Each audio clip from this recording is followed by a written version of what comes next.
vous fais cette vidéo en sortant d'une méditation, hein, voilà, sur la chaîne du Temple.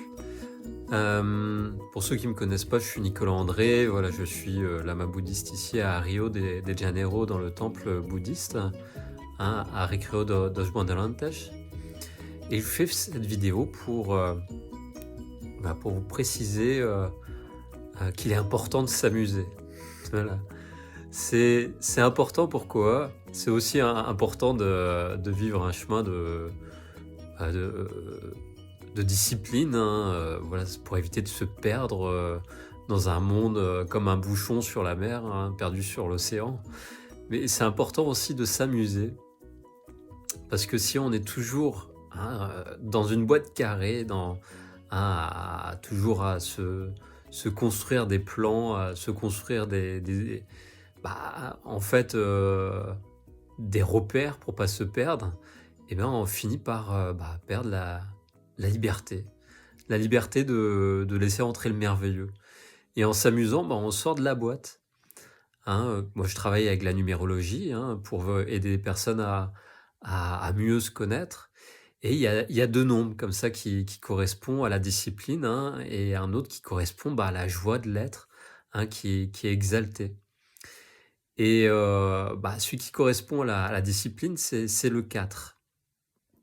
Vous pouvez voir derrière le drapeau du Brésil. Voilà, euh, il y a différentes formes dedans, symboliques.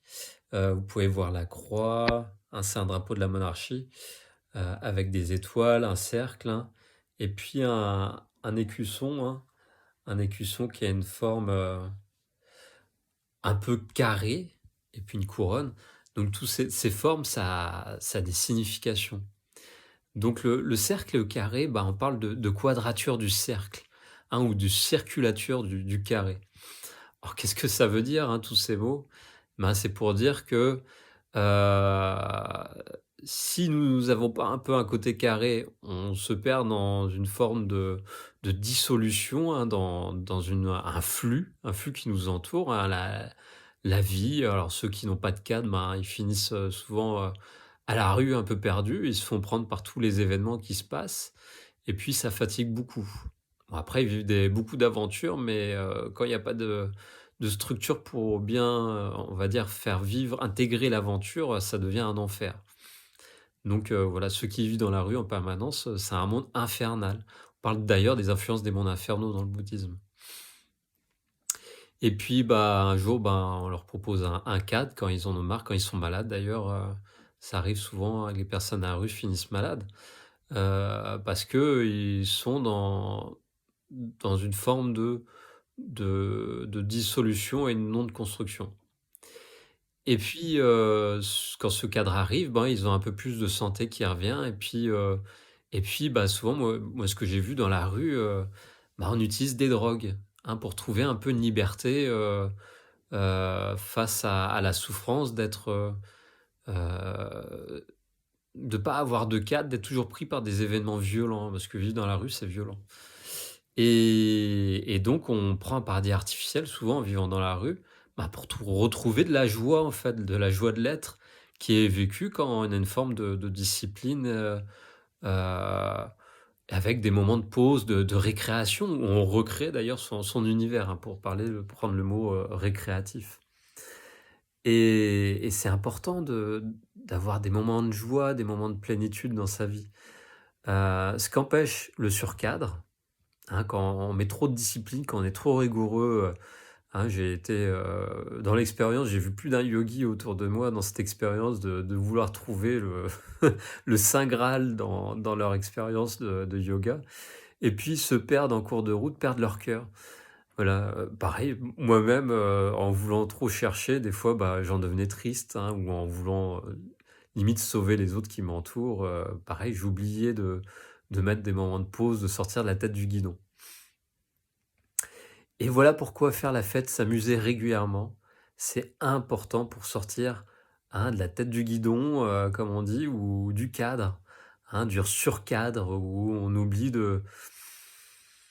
et ben, de respirer, de lâcher prise, hein, voilà, de se faire plaisir et dans le plaisir, bah, trouver une expansion, une exaltation.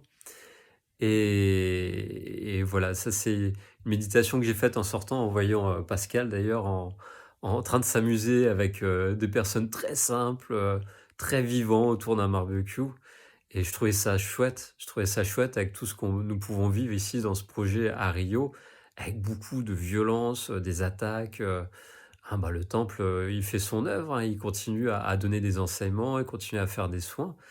Bah, le cadre, il est là. Donc il y a une forme de il y en a, ils subissent dans ces attaques et ça peut faire vivre une tristesse, hein, d'à force de trop de cadres, trop de côté rigoureux, trop de dureté, hein. Et ben, c'est pour ça que sortir des cadres, bah, ça permet de mettre un nouvel air dans sa réalité de la vie de tous les jours.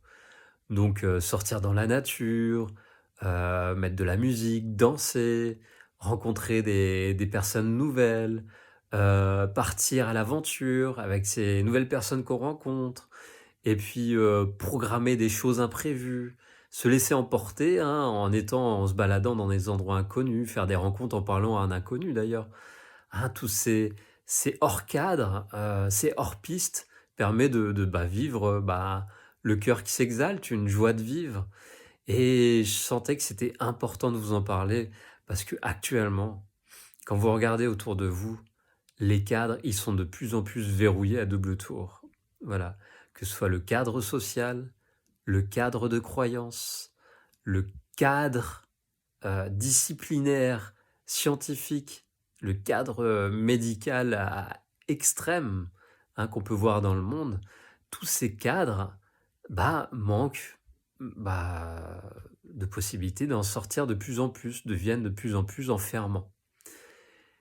Est-ce que ça serait pas ça, hein, le fait d'être triste, le fait d'être malheureux, le fait qu'il y ait de la haine qui est déclenchée, des colères, est-ce que ça serait pas un manque d'espace, d'exaltation de l'être qui créerait en fait toute cette violence, ce rejet, hein, le fait de manquer d'air, le fait d'avoir du surcadre, hein, je vous invite à vous poser la question et je vous invite à voir qu'est-ce qui vous empêche de vous ouvrir telle une rose qui prend le soleil, qui prend l'humidité, la rosée du matin, hein, et d'exalter les plus doux parfums, hein, cette quintessence de votre être qui rend heureux les gens qui vous entourent et qui permet de vous épanouir.